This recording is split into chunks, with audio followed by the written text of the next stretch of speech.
Exatamente. Tá? Finge que é o on. Exato, estaremos em estado meditativo, né? Enfim, vou fazer nosso evangelho para a gente começar, porque hoje é a segunda aula do tiro, pancada e bomba, né? Segunda não, terceira, não sei, perdi o tema, né? A gente está no meio do Pai Nosso, no meio da reza. A gente não acaba nunca esse negócio. Vamos embora. Foram 3, né? Falamos do... Internet não escuta. Eu...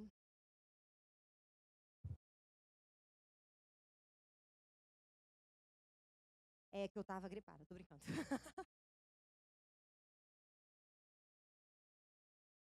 Teve, espera só que minha voz não tenha saído assim, entendeu? Aquela voz assim, engraçada. A gente tá muito famoso, né? Menina, fiquei muito chocada. Sábado veio aqui o pessoal o presidente da Federação Espírita da Colômbia e do Peru. Fiquei chocada. Falei, Iraci tá... Oi, Clóvis, tudo bom? Tá ouvindo o Pi? Tudo bom, amor da minha vida? E a força? Ai, muito bom. Tá só rolando um pi aqui. Tô falando que é engenheiro entende dessas coisas. Que tá rolando um pi. É o on. Oi? Washington, quem é Washington?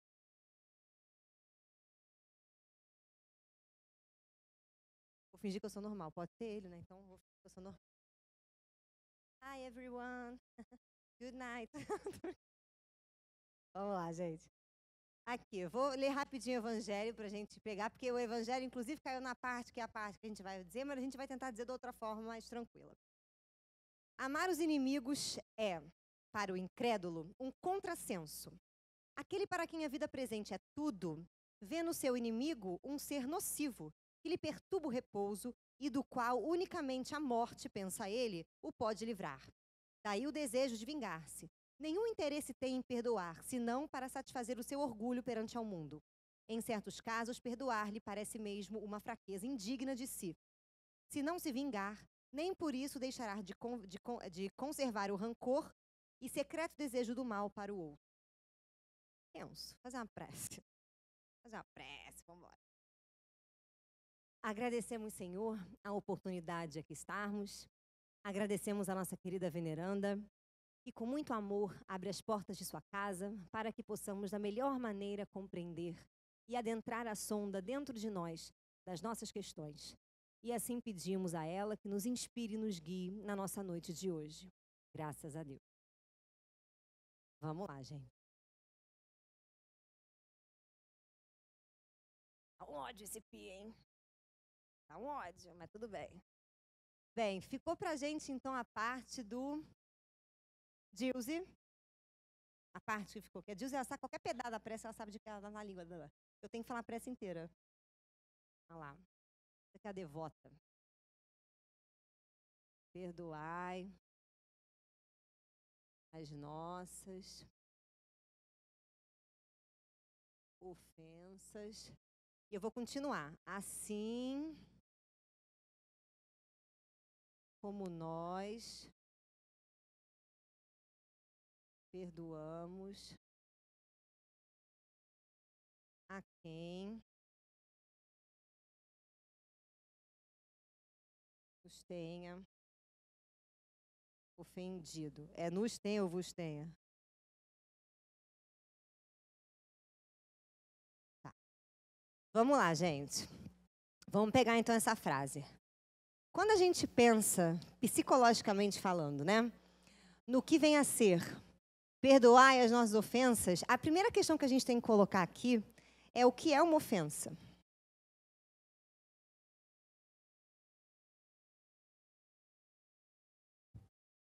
Oi?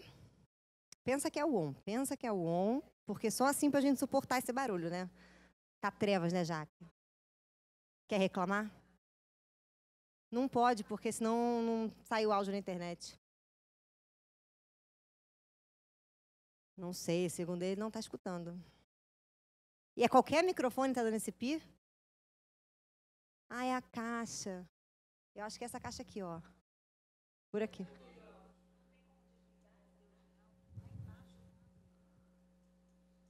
Tem certeza que a caixa não é o ar-condicionado, não? Ah, é? Bem, gente, vou ligar aquele botãozinho e vou continuar, tá? Vamos lá. O que é uma ofensa? É uma pergunta, no caso. Xingamento, agressão. Vamos mais profundo. Desrespeito ao próximo, mais. Alguma coisa que te machuca, alguma coisa que te fere. Mais. Agressão moral. Cara, eu vou ficar com a palavra da Dilze. Pecado. Vocês sabem o que significa pecado em grego? Já, você tem que saber, que você fala grego agora. Oi? Sim. Em grego, a palavra quer dizer errar o alvo. E quando que você erra o alvo? Quando se afasta das leis de Deus? Que leis são essas? Está muito lindo. Quero a lei. Quero uma lei. Lei do amor. Vocês estão muito poéticos. Vocês estão muito...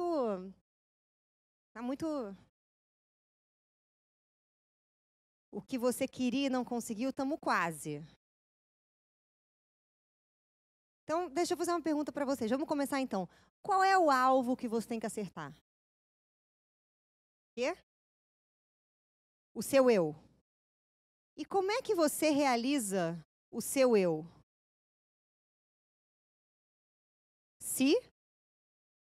Se reconhecendo, se autoconhecendo. Então, errar o alvo, pecado, é qualquer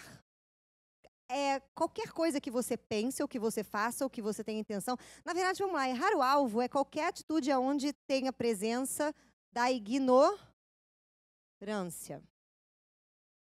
Então, vamos tentar se aprofundar aqui. Pra gente, o pecado vai ser quando você erra o alvo. Se o seu alvo é seu eu, pecado é todas as vezes onde você julga uma qualidade, quer expulsar uma qualidade de você, não tem, quer, por exemplo, acha que certas coisas são ruins e não devem ser usadas, não faz seu autoconhecimento, não liga para os sinais que estão, né, te mandando o tempo inteiro para você se trabalhar. Toda vez que você faz isso, você está pecando, você está errando, você está criando uma ofensa. Não tem nada a ver com o outro. Por que não tem nada a ver com o outro? Porque o que eu posso saber sobre o outro? Vamos fazer uma coisa rápida aqui. Quem aqui gosta de futebol? Quem aqui é flamenguista? Né? Tô pensando quem está cuidando dos nossos carros lá fora agora, né? Tô brincando, vamos embora, né? Flamenguista é coisa tensa. Vamos lá. O flamenguista. Se eu começasse a falar para vocês que vocês são vascaínos, que não sei o quê, começasse a pichar o Flamengo, como eu acabei de dar uma pichada agora, né? Se vocês são torcedores fervorosos, isso vai ser uma ofensa. Concorda comigo? Você vai ficar ofendido. Mas se eu falar mal do Flamengo, vocês vão ficar ofendidas? Então, o que é ofensa? Como é que eu sei quando eu ofendo alguém? Mas como é que eu sei que é verdade ou que não é verdade? Mas o outro tem tanto autoconhecimento para dizer para mim isso não é verdade? Se eu sou tudo, ele não pode chegar. Se eu chegar para ele e falar assim, você é orgulhoso, ele vai ser obrigado a dizer o quê? Sou. Se eu chegar para ele e falar assim, você é um assassino, ele vai dizer o quê? Sou. Você não é o todo? Você não é o integral? Então, ofensa é alguma coisa muito pessoal. Não tem como eu saber o que ofende o outro. Não tem. Porque hoje uma coisa que me ofende, se eu trabalhar, amanhã pode não me ofender. A pessoa que se sente ofendida, a culpa dela se sentir ofendida é de quem? Dela mesma. A gente só se ofende com a nossa própria verdade. Daquilo que a gente não conhece sobre nós. Porque o que a gente conhece sobre a gente não nos ofende, não nos aborrece, não nos chateia. Agora, o que a gente não sabe sobre nós e tentamos nos autoafirmar o tempo inteiro aqui, Isso nos ofende. Se nós não temos autoconhecimento sobre nós próprios, mas temos uma educação onde a gente aprendeu que nós não podemos ser orgulhosos, egoístas e sei lá o quê, sem nunca ter pensado no que são essas coisas, se você vai passar a vida inteira tentando mostrar que você não é aquilo. E toda vez que você tenta mostrar que você não é uma coisa, o que você acaba sendo? Aquela coisa. Então, vocês estão entendendo que ofensa, não tem, que Jesus não falou em nenhum momento do outro? Porque, vamos parar para pensar, Jesus ofendeu os outros? Não? Os fariseus crucificaram ele porque ele era muito fofo, né? Ele era uma gracinha. E o que você faz quando você vê um puppy, né? Um filhote? Você vê o Gaudí no Instagram, né? O lindo Gold Retriever. Você crucifica, né? Você tem animais em casa, o que você faz quando chega em casa? Crucifica o seu animal. Né, gente? Não. Então, assim, Jesus incomodou? Jesus ofendeu? Principalmente Caifás. Ofendeu muito. Muito. Jesus era tão da pá virada que uma vez, essa é uma das partes que eu mais gosto, isso está em João. Está em João ou está em Mateus? Sei lá. Uma vez Jesus estava pregando no templo e aí passou um fariseu e falou assim: com que autoridade o Senhor prega no templo? Isso já é uma ofensa. Já é uma ofensa. O fariseu está incomodado e está falando para ele com que autoridade você prega no templo. E ele respondeu: se você me disser com que autoridade João Batista batiza, eu digo para você com que autoridade eu prego no templo. Aí o fariseu parou e pensou e falou: se eu falar para você que João Batista prega com autoridade do Senhor, de Deus, eu estou dizendo que nós, no templo, a igreja, não servimos de nada. E se eu disser para você que João Batista prega com autoridade, né, que o povo coloca nele, eu também estarei dizendo que o povo não coloca aqui. Então, eu não sei com que autoridade ele prega. Aí Jesus olhou para ele e falou: então não vou parar de pregar. E continuou. Pregando onde não podia.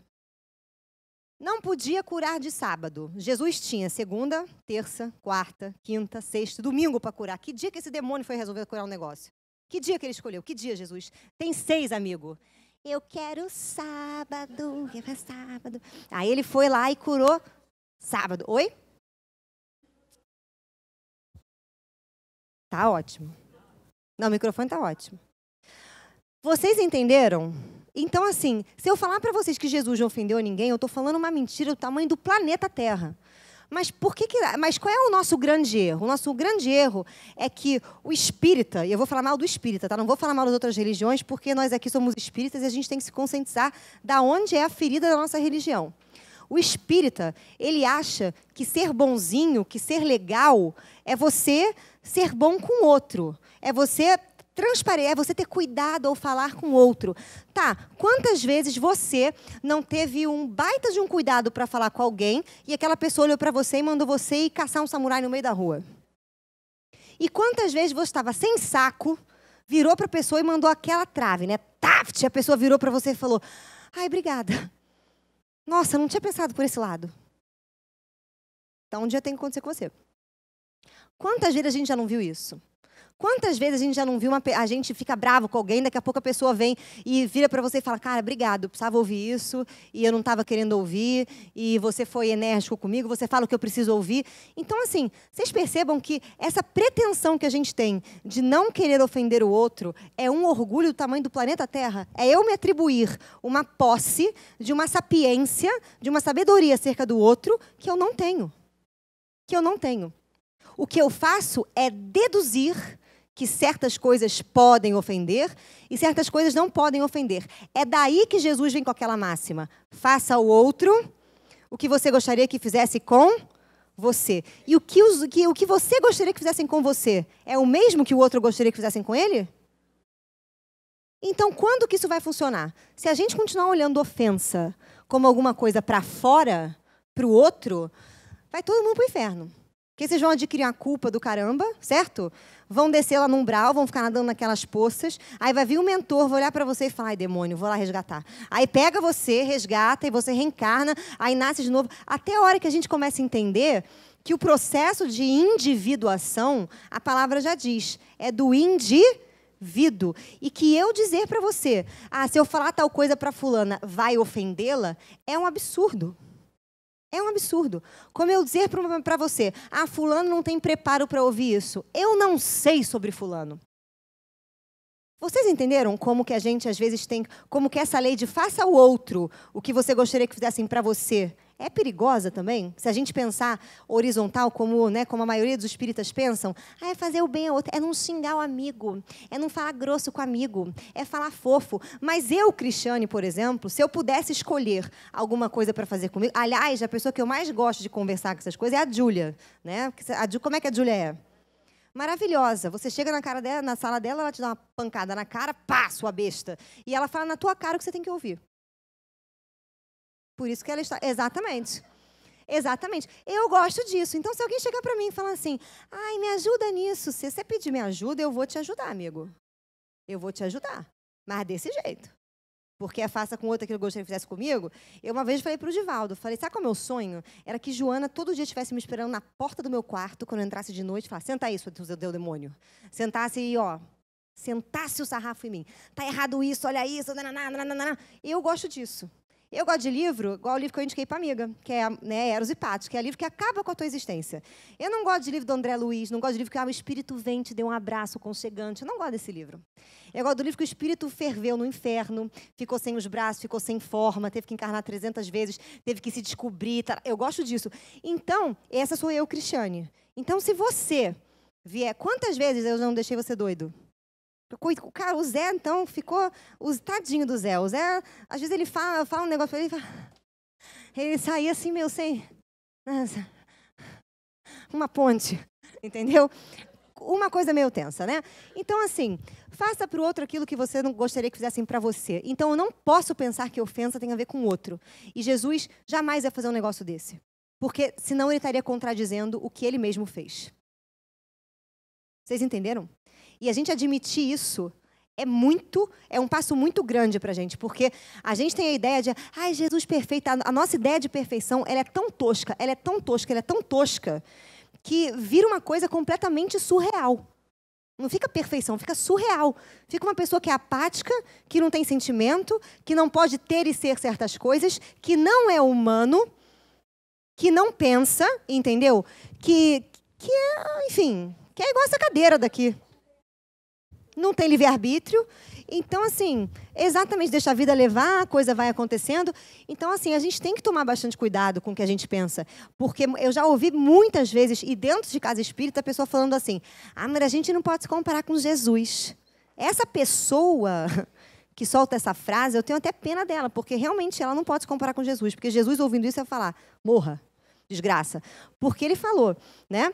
Vocês vão fazer muito mais do que eu faço. Ele mesmo se compara com a gente. Agora, eu não posso me comparar com ele porque ele é um espírito lá não sei da onde, da evolução não sei da onde, que vai fazer não sei o quê. Isso é muita loucura. Então, quando Jesus fala, perdoai as nossas ofensas, perdoa, Senhor, a minha própria ignorância, a ignorância que eu tenho do alvo que eu tenho que estar focando, cara. Perdoa as sombras que eu crio dentro de mim. Perdoa aquilo que eu não quero ver dentro de mim, que é divino, e que eu abomino, e que eu julgo, e que eu coloco debaixo do tapete, e que eu acho horrível. E isso vai desde o sexo, desde amar, desde matar, desde receber carinho, desde receber uma crítica, desde da raiva, do ódio, da mágoa, daquilo que a gente acha horrível e a gente não sabe usar. Me perdoa, porque isso é uma ofensa a você. É eu olhar para você, Deus, e falar assim, querido, você é muito legal, mas essas coisas aqui você não devia ter feito. Tá? Assim, só uma dica para o senhor, tá? Isso é Deus, mas aqui, uma dica do amigo, não devia ter feito essas coisas. Ele não seria Deus. Entenderam?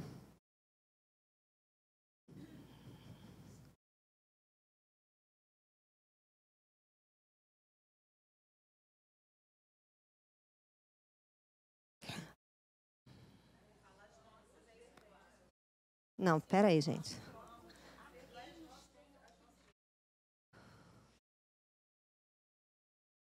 Tá, calma. Eu vou descer. Que a Dilze já está aqui, que a Dilze é da mãe da Camila, né? Que ela já está no quadro apagado com um negócio aqui desligado, né? Vamos com calma. Eu estou na primeira frase para a gente pensar na ofensa. Agora eu vou descer. Agora que a gente chegou aqui na ofensa e que a gente sacou que ofensa é aquilo que a gente faz com a gente mesmo no âmbito psíquico, no âmbito emocional, no âmbito físico, e não aquilo que a gente faz com o outro, porque eu não posso me responsabilizar pela culpa que o outro sente, porque eu jamais vou resolver a culpa do outro. Você sabe que em consultório psicoterapêutico, quando a gente vai trabalhar com uma pessoa, a pessoa acha, a gente chama de transferência, é aquela projeção que o paciente, né, o cliente coloca no psicoterapeuta como se ele fosse salvar e resolver os problemas daquela pessoa. E isso não existe e não funciona e nunca vai existir. O que a gente faz? A gente ajuda a pessoa a refletir de outras formas e ver se ela consegue, porque às vezes ela não vai querer, ela não vai conseguir, ela vai criar resistência, de enxergar alguma questão que nós, porque nós estudamos, não porque nós somos perfeitos, nós conseguimos perceber no outro. Que para a gente é muito mais fácil, quando é na gente, a gente não percebe. Entendeu? Mas quando é no outro é maravilhoso. O sonho do outro para a gente é, nossa, o meu sonho eu tenho ódio do meu inconsciente. Porque ele nunca vem com um sonho tão claro quanto a do sonho dos outros, entendeu? Mas, e é exatamente isso. Então eu não posso, por mais que eu me redima com um fulano, eu não posso ir lá e fazer com que a culpa que o fulano sente, ou a raiva que o fulano sente para mim, suma. Não existe isso. Isso é um trabalho pessoal. Emoção e sentimento é uma coisa que só eu gero e só eu posso sentir. Por isso que a frase é nossas ofensas. Nossas são suas. As ofensas que você faz a você mesmo, certo? Aí ele vai dizer, assim como nós perdoamos a quem nos tem ofendido, quem é que te ofende? Agora vem aqui. E por que você mesmo se ofende?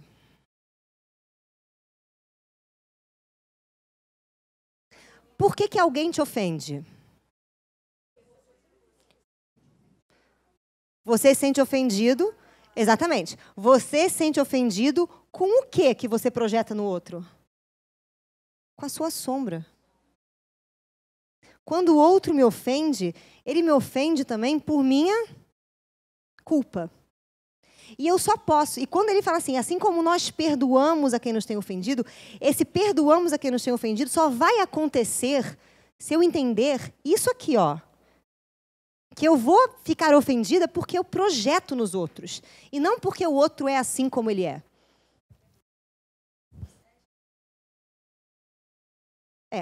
Cara, é exatamente isso. Você só vai perdoar quando você se conhecer.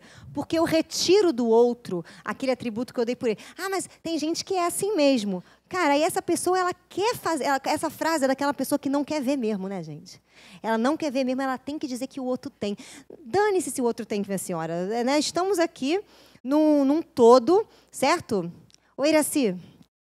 Tudo bom? Estamos fazendo uma enquete para o curso do ano que vem.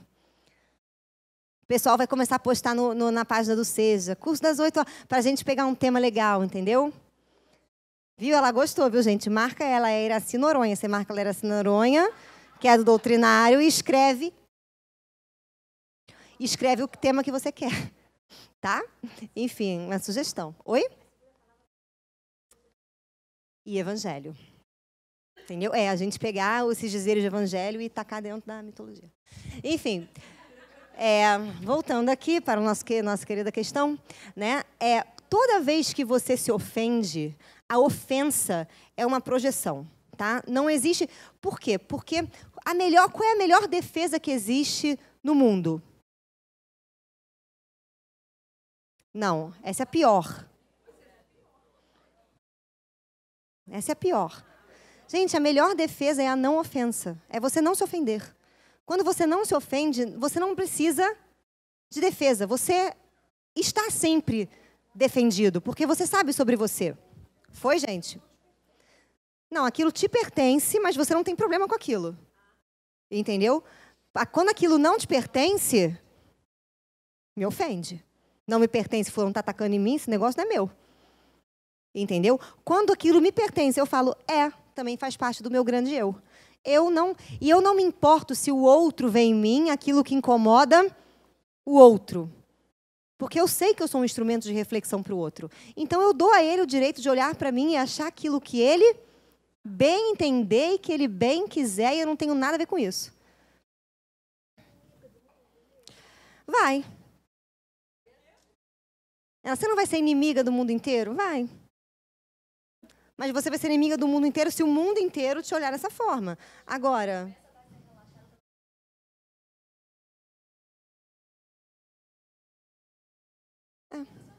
Sabe por quê, gente? Olha, ela falou uma coisa muito legal. Ela falou assim, que quando você dá essa relaxada do tipo, ó, se dane o que os outros pensam, parece que todo mundo começa a ser o seu amigo. Por quê?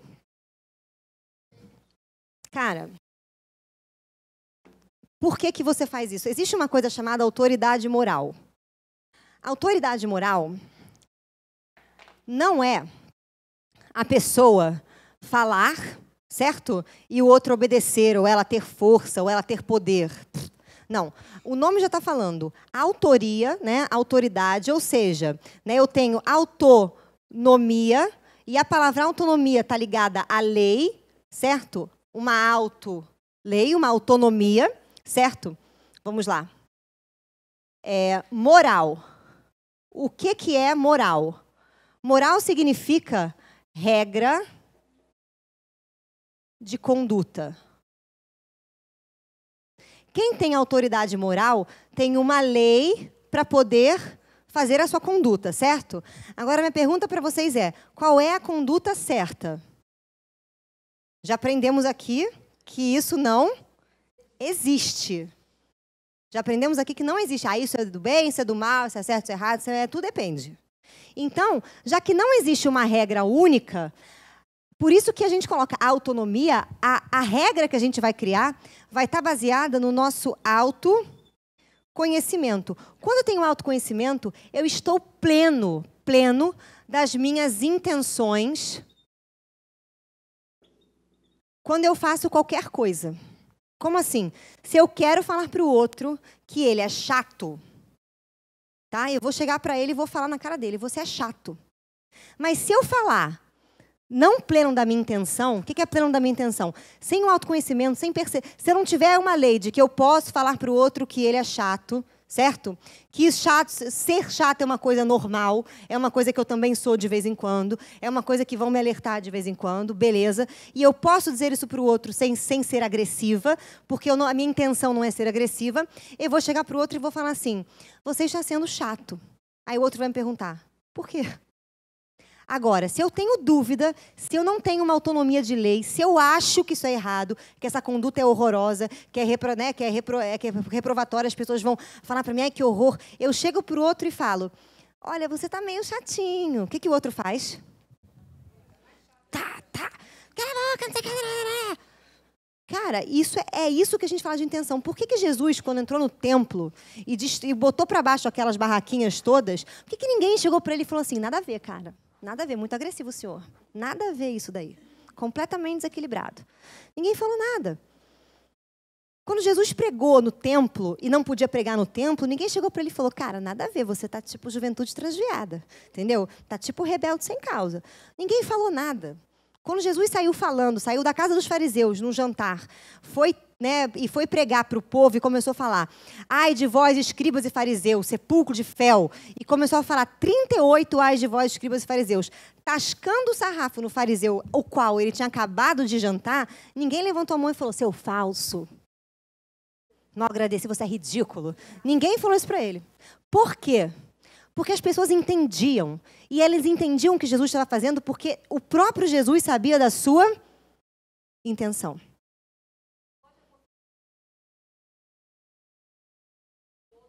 Pode. E o outro ficar irritado. E aí, o que eu falei? E aí você faz o quê? Você não peca, porque você não está fazendo nenhuma ofensa, você está pleno da sua intenção, e o outro se ofende.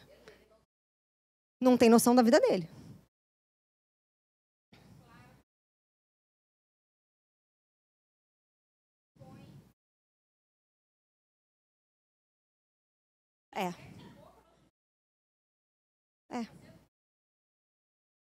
Cara, é isso. Linda. Cátia. Prêmio para Cátia, exatamente. É a autoridade moral dos pais. E a gente aqui que tem pais, muitas vezes, por mais que a gente não se dê bem com nossos pais, de vez em quando a gente pensa, Mas o bicho estava certo, né? O pai que eu precisava, a mãe que eu precisava, né? A gente sabe, no fundo, o que é isso. E, gente, é isso que é autoridade moral. E quando a gente faz sem culpa. A gente olha para a criança e fala, vou arrebentar tuas pernas, desce daí agora. A criança desce. E ela fica brava com você e você dá 2 trabalhos para ela.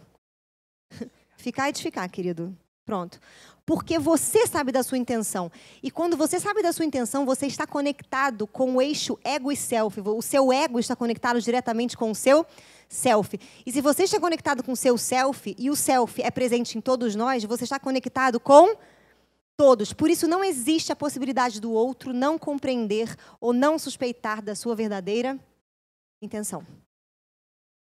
Ele pode, na hora, não gostar muito, mas fica com... será? Não sei. Vocês estão entendendo? Não, se a gente ficar será, a gente não sabe. A outra pessoa.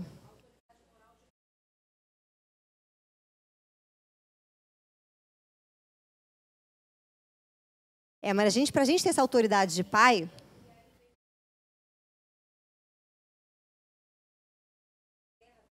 Sim. Mas aí o que acontece? A gente tem que tomar cuidado, porque muitas das vezes a gente não está prestando a nossa atenção, não. E esse é o problema. E aí o outro não vai ouvir, e aí vai gerar essa guerra. Entendeu? O outro não vai ouvir, porque eu digo que a minha intenção é uma e não é. Você quer ver uma coisa? Quantas pessoas não vêm aqui, tá? Aqui para casa, fazer caridade, passear na comunidade, fazer assistência, né? Fazer o trabalho assistencial, e vem aqui não porque quer fazer, mas porque está escrito aqui nessa porcaria do livro, tá? Que para elas é uma porcaria, que sem a caridade não há a porcaria da salvação. Então a pessoa vem aqui, fica fazendo bem, e ela está crente que ela está fazendo uma coisa maravilhosa. E se você perguntar para ela, mas você faz o bem por quê? Porque isso me move, isso é. Não é, criatura, não é. Aí você vai ver ela fazendo estupidez. Você vai ver ela passando a mão na cabeça de alguém quando ela não tem que passar, certo? E ela muitas vezes não passando a mão na cabeça de alguém quando tem, e aí você vai ver como é que a pessoa ela não tem coragem de fazer certas atitudes. Vou dar um exemplo aqui para vocês, né? Um exemplo que eu, muitas vezes, né, não que eu questionava, mas que eu via muito a Iracy ser questionada disso, e eu não entendia, porque eu sempre fui educada da seguinte forma. Minha mãe, ela me educava assim, ela falava assim, se eu tiver que te espancar para você entender o negócio, eu vou te espancar, né? Não que ela me espancasse nunca, tá, gente? Sempre sobrevivi. Ela falava isso de uma forma, né, metafórica. Ela falava assim para mim, você vai entender por bem ou por mal. É na dor ou no sofrimento, você pode escolher. Ou você vai no amor, ou você vai esquentada, entendeu? Era assim. E, cara, e era isso mesmo. E ela fazia e falava. Então, toda vez que ela brigava com a gente e a gente ia pela dor para algum caminho, depois a gente voltava e falava com ela, pô, você estava certa. Porque isso era uma coisa, ela via que a gente percebia, ela ia falar para a gente, lembra quando eu te falei isso? E não sei o quê. Então, onde é que eu estou falando? Para mim era muito louco a gente ver pessoas aqui, vou dar um exemplo aqui para vocês. Uma vez a gente fez uma peça de teatro aqui, no final do ano, e estava aqui no salão todas as crianças do Seara de Luz. Crianças da fase do tinhoso, né? Aquelas crianças que vão de 1 ano até as crianças que têm 12, que o pacto é mais profundo com o tinhoso, né? Que é aquela idade que, né? A Luana está se escondendo, mas a Luana tem um pacto grande com o tinhoso, a Luana tem um negócio, porque eu também já tive tua idade, eu sei como é que eu também fazia o pacto com ele, entendeu? Tem uma questão toda. E aí o que acontece? As crianças estavam sentadas aqui assistindo uma peça de teatro.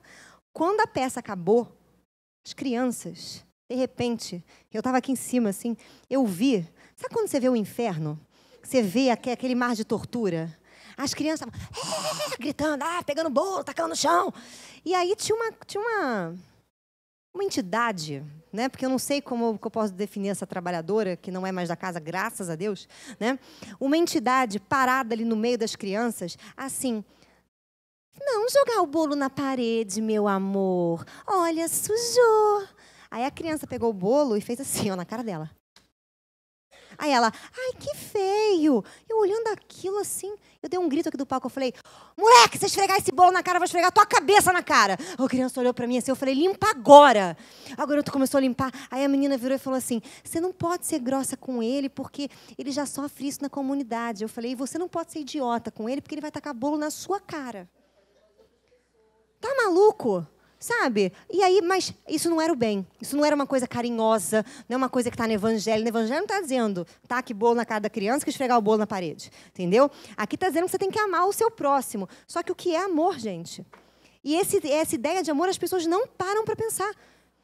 Não param, é difícil. É difícil você chegar, por exemplo, tá num sinal de rua, sei lá, tá vendo alguém que está pedindo dinheiro e você acha que tem que fazer caridade ou que tem muitas vezes você não dá. É difícil. Né? A gente fica assim, meu Deus, o que eu faço, o que eu não faço? Se eu der, se eu não der, vou para os infernos. E a questão não é essa, não é dar ou não dar. A questão é muito mais profunda. E a gente não para pensar. Você pode até dar, mas contanto que você tenha plena consciência do que você está fazendo. A intenção é acabar com a tua culpa, ou a intenção é você simplesmente, sei lá, vou dar, mas eu sei que não vai fazer efeito, ou que vai fazer efeito, sei lá. Qual é a sua intenção, entendeu? Então, a gente tem que saber disso. E saber da intenção não é porque você quer fazer aquilo. É você observar os seus sentimentos, é observar a si mesma. Porque a gente fala da boca para fora. Eu quero... Por exemplo, a gente falou de filhos aqui. Eu quero o melhor para os meus filhos. É? Você sabe o que é o bom para os seus filhos? Você sabe o que seus filhos pensam? O que seus filhos querem? O que seus filhos acham? Como é que seus filhos têm? Quais são os sentimentos que estão dentro dos seus filhos? Você sabe? Então, como é que você sabe o que é melhor para o seu filho? Você acha que o que é melhor para o seu filho é aquilo. E tem uma certa idade que a gente tem que respeitar isso. E muitas vezes a gente não respeita. E aí a gente vai gerar um monte de complexos que vão levar, né, os indivíduos a não conseguir crescer, não conseguem sair de casa, não conseguem tomar posse das coisas, não conseguem se relacionar, não conseguem... E por aí vai. Então, sabe? Aí você fala assim, meu Deus. Meu Deus. Então, gente, essa questão do amor, de eu estou fazendo bem para o outro, eu tenho que pensar muito bem em relação a isso.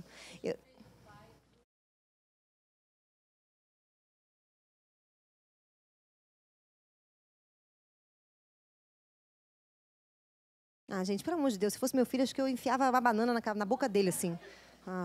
E o liquidificador na cabeça. Vou bater a sua cabeça no liquidificador. É inacreditável. Mas é um carinho que eu faço. É um quê? Mas é um carinho que eu faço porque amanhã ele não vai estar comigo. Graças a Deus, senhora. Né? Mas existe um certo limite. Se você vê que você faz a vitamina o tempo inteiro... Isso é o arquétipo do puer. Isso é nítido, entendeu? É nítido. Então, assim... Oi? Não, fica tranquila, mas você já tá saindo do puer, entendeu? O puer não é ruim, entendeu? O problema do puer é quando é só puer.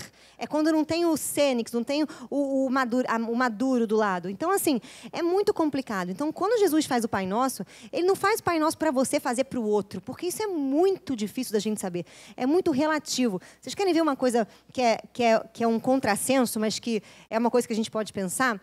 Os hindus têm uma crença... Uma das crenças é que você não pode acabar com o karma do outro, porque o karma é do outro. E se você acabar com o karma do outro, você está impedindo o outro de crescer, de evoluir. Então, se eles estão andando na rua e vê uma pessoa morrendo de fome, eles não dão nada, eles não fazem nada. Isso é um choque para a gente, porque a gente vem de uma cultura de Francisco de Assis, de Clara de Assis, de Chico Xavier, né, que dá, que não sei o quê, nananã. E quem está certo? Oi? E quem está certo? Então, não pode ser para o outro o Pai Nosso. Quando você ora, e orar é olhar para dentro, tem que ser todo voltado para você. Então, quando a gente fala perdoai as nossas ofensas, e o que é perdoar? Né? As pessoas falam assim, é esquecer a ofensa. Não é esquecer a ofensa. Tá? Perdoar, quando a gente fala a palavra perdoar, o perdão, psicologicamente para a gente, está falando de... gente. Transcendência. O que é transcendência? É você conseguir ir de um estado para o outro. Está falando de transcendência, está falando para a gente de integração. Por isso que é amar o inimigo. Amar o inimigo é você chegar para ele, não é você gostar... eu amo o inimigo. Ele continua sendo meu inimigo, mas eu gosto dele e convivo com ele. Não, ele não pode continuar sendo o seu inimigo. Você tem que mudar a visão que você tem para ele, você tem que parar de projetar. Então, perdoar é quando você cessa as projeções, é quando você integra aquilo que tem no outro em você, é quando você vê que o que você odeia no outro, que você fala, mas fulano é assim, fulano é assado, às vezes pode ser aquilo que você mais esconde de ser. A vida inteira que você acha no fundo que você é, mas você esconde de ser. Vou dar um exemplo aqui para vocês. As pessoas que foram criadas com pais muito rígidos, onde elas não podem opinar, onde elas não podem falar, onde elas não podem gritar, não podem berrar, não podem sei lá o quê, o que acaba acontecendo? Essa criança, ela aprende que ela não pode, às vezes, falar da sua opinião, ela não pode, muitas vezes, expressar o que ela pensa, o que ela sente, e ela vai fazer isso ao longo da vida dela. E toda vez que ela expressar uma coisa que ela sente, ela vai se culpar, certo? Então, ela vai esconder, ela vai tentar esconder aquilo que ela sente. Até um dia que ela arruma uma amiguinha que fala tudo na cara. Sabe aquela amiguinha que fala na cara? Aquela amiguinha que eu conheço, eu tenho uma amiguinha assim, que é a Kátia. A Kátia é ótima. Eu adoro a Kátia é das minhas. Ela tá num lugar. O Jaque também, não sei se faz essa cara não, que o Jaque tá num lugar. Não gostou de um troço? Fulano, paft! Na cara. Ó, é isso, tuft. Entendeu? Mas a amiguinha que não aprendeu a opinar, ela fica quieta, ela aceita qualquer coisa. Depois não sabe por que é, né, assaltado, estuprado, morto, blá, blá, porque não pode falar, não pode opinar, não pode dizer. Porque tem uma figura muito rígida. Então, é aquilo que a gente fala, né? A gente tem que começar a perceber que integrar é você perceber que o que te incomoda no outro, às vezes são coisas que você mesmo castra em você. E é por isso que te incomoda no outro, porque você castra em você. Então, você olha para o outro e para você e fala, mas eu não faço isso. Realmente, você não faz. E esse é o seu problema. Foi, gente?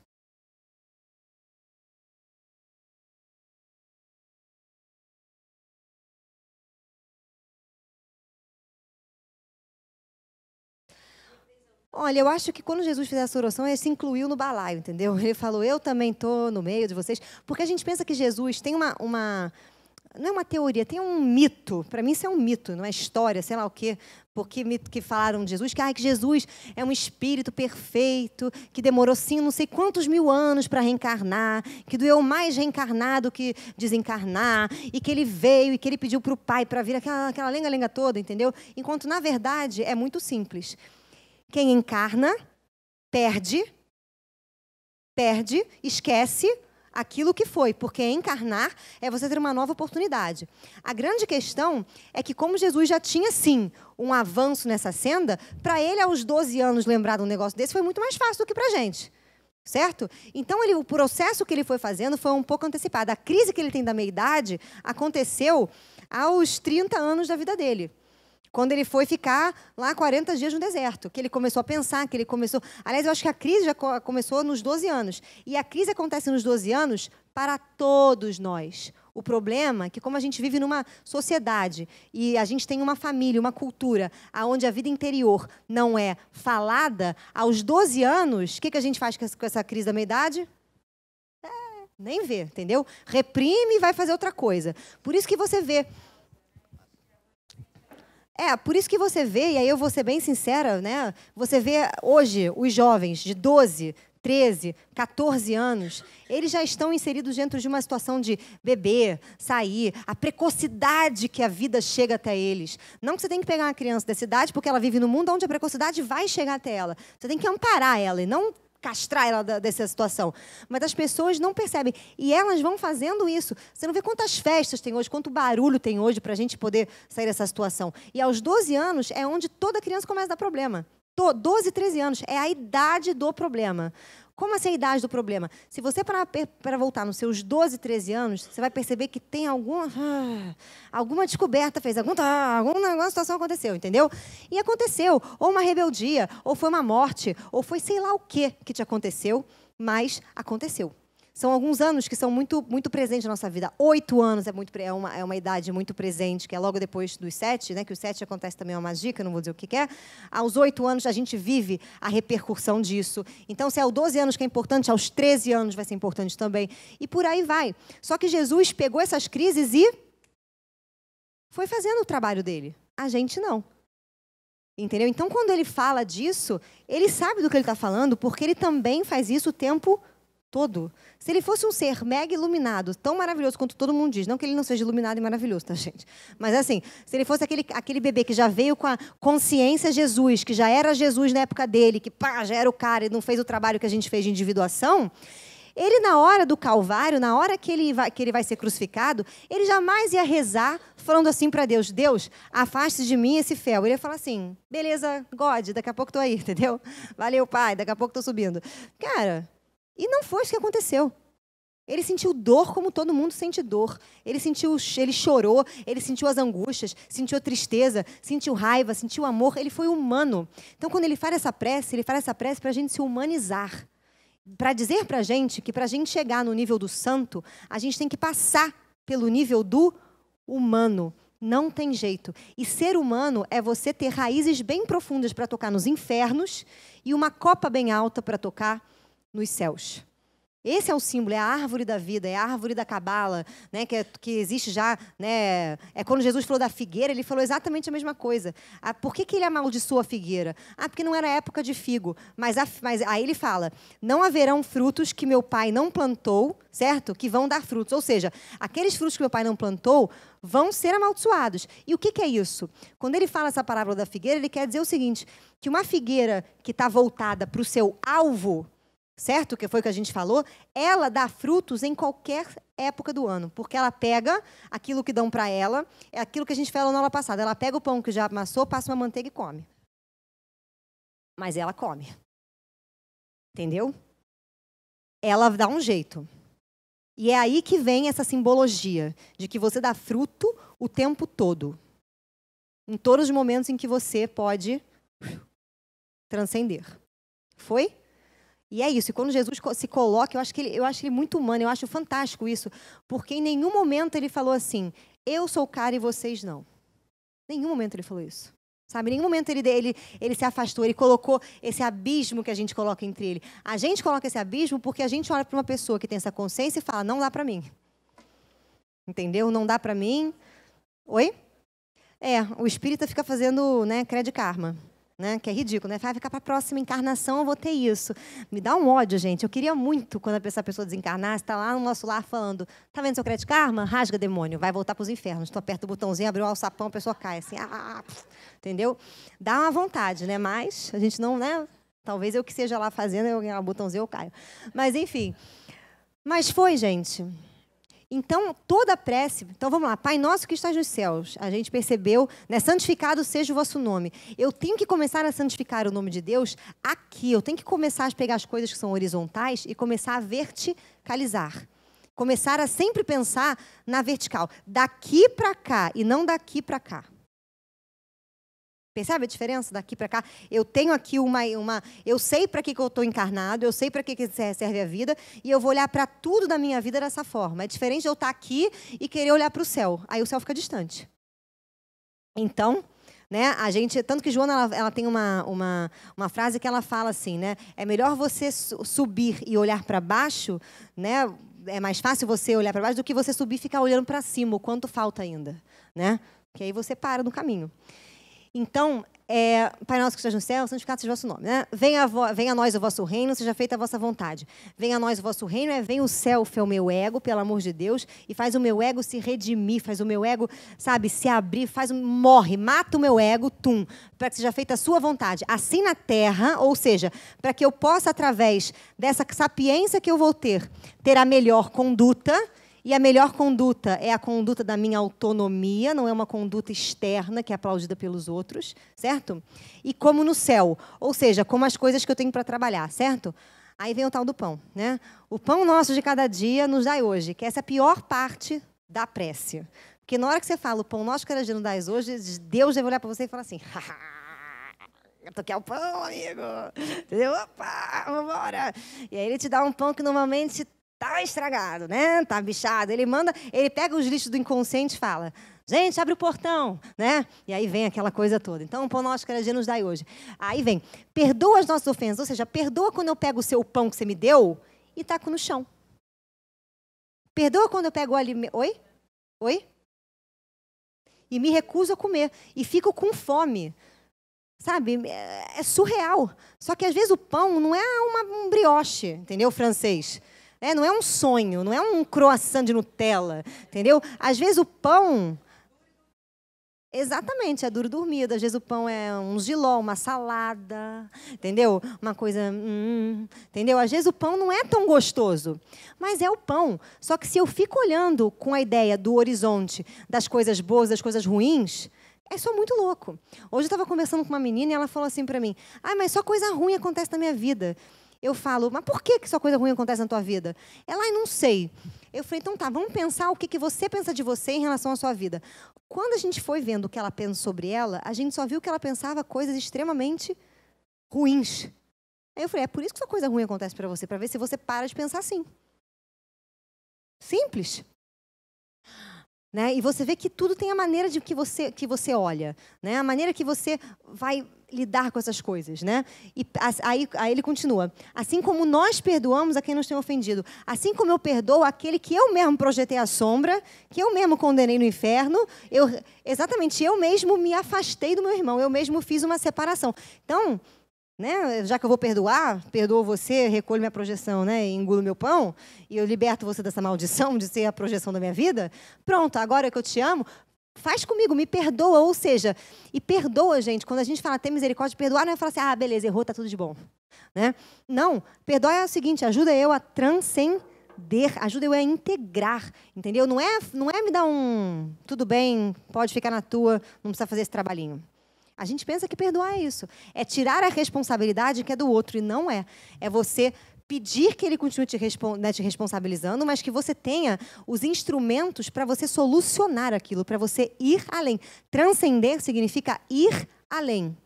Sim? Para você transcender aquele estado. E transcender um estado de ego é uma morte. Sim? E as outras partes eu não vou falar porque fica para a próxima aula, né? O que está faltando, Dilze, agora? Não.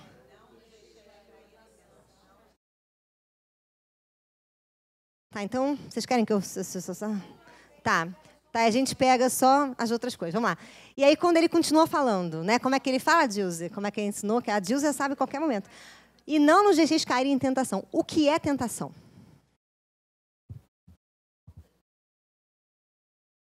Gente, você sabe que uma vez, você me deu um negócio tão engraçado, eu lembrei de uma situação de uma evangelizadora que foi falar para as crianças da porta larga e a porta estreita, só que as crianças não passavam na porta estreita, então ela falou, então esquece essa porta, todo mundo passa pela larga, e as crianças passando a porta larga. Né? Aí já entrou uma outra evangelizadora e falou, o que está acontecendo? A gente está falando da porta estreita e porta larga, a estreita é muito estreita, ninguém passa, então todo mundo vem pela larga.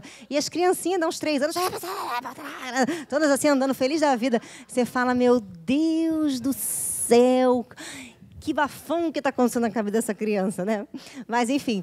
Mas a tentação, gente, que é o que a gente, né, o que a igreja chamou do Satã, do tinhoso, né?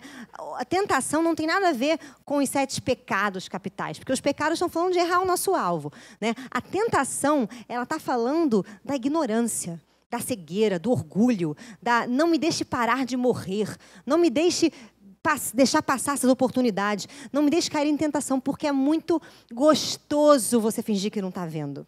A gente é tão louco, que a gente prefere ficar mal, mas ter as coisas sob controle, do que viver um amor.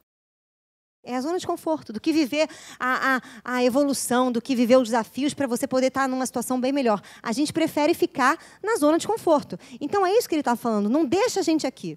Certo? E livra-nos do mal. O mal, gente, é assim, o que você tem que... Toda vez que você ouvir a palavra mal nos evangelhos, você substitua por ignorância. Mal não é a ausência do bem, é não fazer o bem. Não, o que é fazer o bem, o que é fazer o mal? A gente vai cair naquela mesma coisa. Né? Depende. Então, quando a gente fala disso, do mal, o mal é a ignorância. Me livra da ignorância, porque só através de eu sair da ignorância é que eu me ilumino e é que eu consigo fazer todo esse Pai Nosso de uma vez por todas. Entenderam? O mal é a ignorância. Fulano... Quer ver? Eu já dei esses exemplos aqui para você, né? Fulano foi ali e matou Ciclano porque não gostava dele. Ele fez o mal. Bezerra de Menezes, já contei para você, naquele livro, faz um AVC no nosso amigo deputado, e aí o Manuel pergunta para ele, ele vai sobreviver? Bezerra fala, não. O que Bezerra fez, gente? Ele matou o amigo, né? Melhor não, porque ela é melhor fora do corpo do que dentro. Por que a morte de um é melhor que a morte do outro? Por que essa morte é o bem e essa morte é o mal?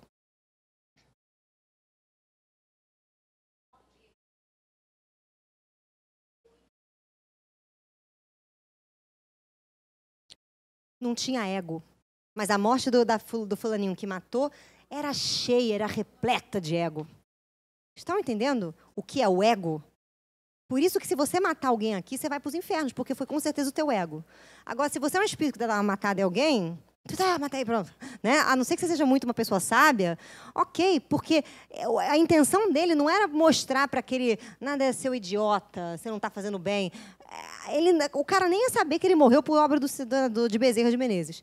Vocês estão entendendo a diferença? Ótimo. Então, é exatamente isso. A ignorância é o mal. Permanecer na ignorância é o mal. E a ignorância é a tentação, porque a gente só é tentado por aquilo que a gente completamente ignora, aquilo que a gente não sabe. Isso foi, gente? Sabe, não quer. Que é da zona de conforto. A gente quer sentar no pudim, meu bem.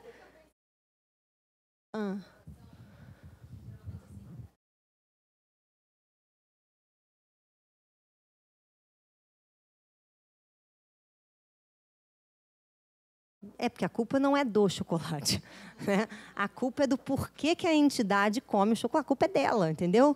Então, exatamente, você deixa de ser... Quando você começa a entender o que você projeta no outro, ou o que o outro te incomoda, por que o outro não sei o quê, as tentações elas vão caindo.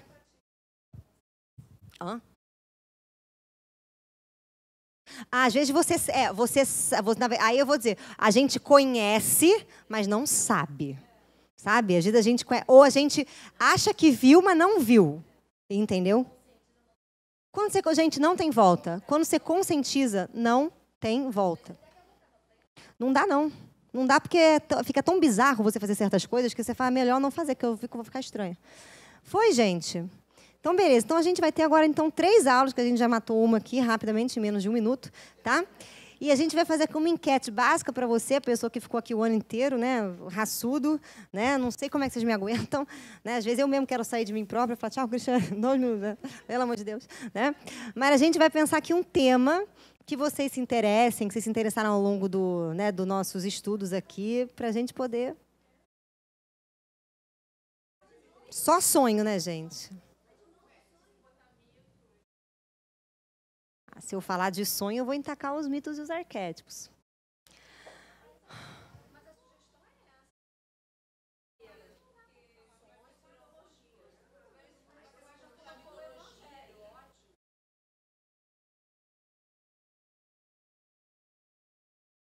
Tá.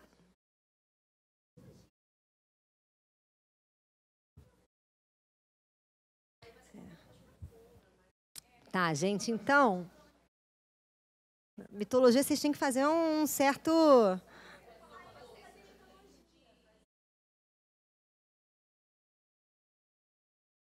Gostei disso, hein, ó, gente. A gente podia fazer a aula do processo de individuação da mulher e do homem, que são completamente diferentes. Também é bom. Então, a gente começa assim, como são 3 aulas, a gente vai para o sonho. Não, a gente começa com o processo de individuação da mulher, do homem e os sonhos, porque aí os sonhos abarcam todo mundo, então você é obrigado a vir na última aula. Beleza, gente? Então, a aula que vem, a gente vai falar sobre o processo de individuação da mulher. Se você não é mulher, porque eu estou vendo aqui umas entidades que não são mulher, entendeu? Quer dizer, eu não sei, porque hoje a gente não pode mais falar isso. Não sei. Mas caso você não se sinta mulher, seja você mulher ou não, ou uma cadeira, ou um pônei, não sei o que você é, entendeu? Mesmo que você ache que não tem nada a ver com você, é bom você vir. Porque, com certeza, você vai pegar a mulher na curva, entendeu? Vai falar um pouco da sua ânima, você vai entender por que a sua ânima é louca, por que de vez em quando ela tem os ataques de loucura. Então, é importante. E aí, depois a gente vai falar dos homens. Beleza? Então, é isso aí, gente. A gente vai... Gostei, Kátia? Muito diva, né, gente? Quem? Entra. Exatamente. A ânima e a cara do Jaque. Coitado do Jaque. Né? Enfim. Quê? Tem? Então tem. Feriado é quarta, então tem aula, gente. Vocês venham porque eu estarei aqui, tá? Eu acho. Vamos fazer a nossa prece. Tô brincando, gente, estarei aqui, tá? Pra gente ir pra casa. Minha filha vai ser uma. Exatamente, a aula de mulher vai ter mulher que saindo pela. Eu quero entrar, cara, deixa eu ir. Vai ser bem tenso. Gente, porque o processo. Na hora que a mulher entende o processo de individuação da mulher, eu vou ser bem sincera pra vocês. A nossa vida fica pior do que ela já tá, entendeu? Você fica assim, né? Porque vão ter dois tipos de mulher, sabe? A mulher que é. Como eu sofro! Ai, sou uma donzela! E vai ter a mulher que é aquela que sobe em cima do dragão e fala, né? Então, assim, é uma ou é outra. E aí, na hora que você começa a entender como é que funciona esse negócio do dragão, esse negócio do ânimo, esse negócio que dá um negócio, entendeu? E se você, mulher, quiser acabar com a tua existência, tem ainda um livro chamado O Medo do Feminino. É um livro meio tenso. É um livro que depois da aula vocês leem, entendeu? É um livro meio tenso. O Medo do Feminino, que é para a mulher. É muito tenso. Para o homem também, não penso que para vocês ele é, né? Mas para o homem é mais legal Parceiros Invisíveis, porque ele fica muito mais mal, entendeu? Do que a gente, lendo Parceiros Invisíveis. Porque quem escreveu foi um homem, então ele citou as mulheres, que o ânimo faz isso. Né? E a ânima, ele... Tá. Eu gostei.